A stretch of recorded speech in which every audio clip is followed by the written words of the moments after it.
Hi, it's Ian here. Welcome to More Clients TV.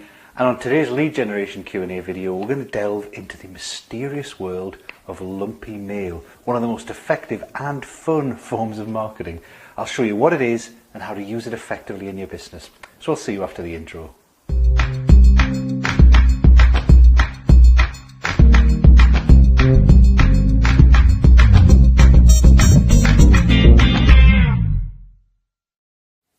Okay, so today's question comes from Sriani Harper, who asks for some good suggestions for lumpy mail, please, apart from reports or fact sheets.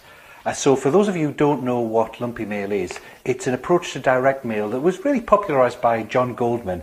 And in fact, if you want to see some great examples, go to his website at www.lumpymail.com. Now here's how it works. Normally if you get mail, it'll be obvious that it's marketing. It'll be franked, name, label or window envelope. And if you do bother to open it, you'll already be expecting to be sold to and primed to throw it away. Now if you get a plain hand addressed letter with a stamp, that's got a much better chance of getting through and getting read. But what if you got an actual parcel through the post? Everybody opens parcels, even chief executives and people with secretaries and PAs and all sorts of protection mechanisms around them. They love to open parcels. And if inside the parcel there's something intriguing, in this case, if I can get it out, it's a nice pocket watch, and a letter.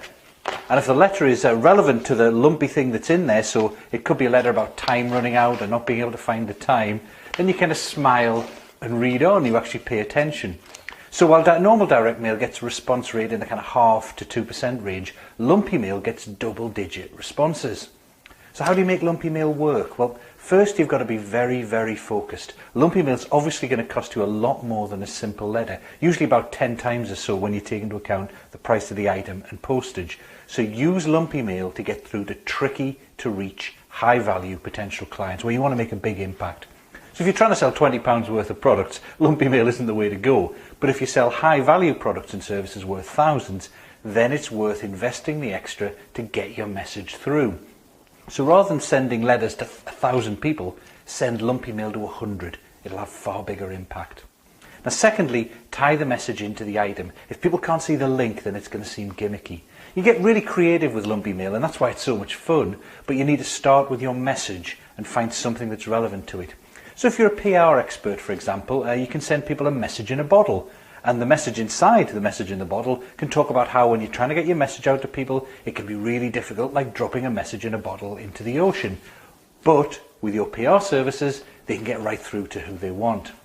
Or if you do, some kind of debt recovery or litigation service, then send one of those sponge rocks and talk about how getting the money you're owed can be like getting blood out of a stone, unless you use the right person to help.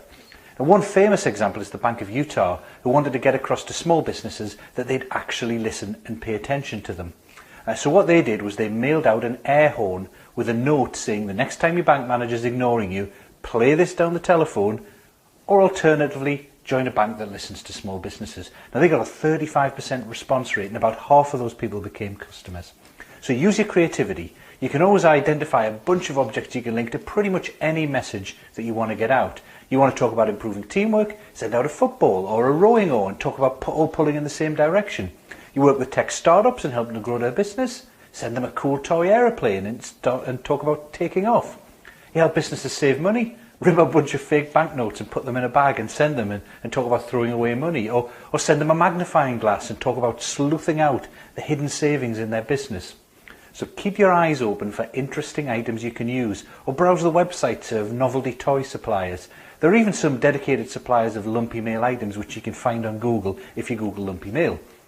But make sure the thing you send is good quality, in keeping with your target customer. I recently got a cheap plastic egg timer through the post, and then an even cheaper plastic compass that didn't even work. Now those might have got me to open the package, but they created all the wrong sort of associations. This guy's cheap, he's not willing to spend much on me, etc. So ideally you want the thing you enclose to be so interesting and of such perceived value that the recipient's going to keep it on their desk and be constantly reminded of you.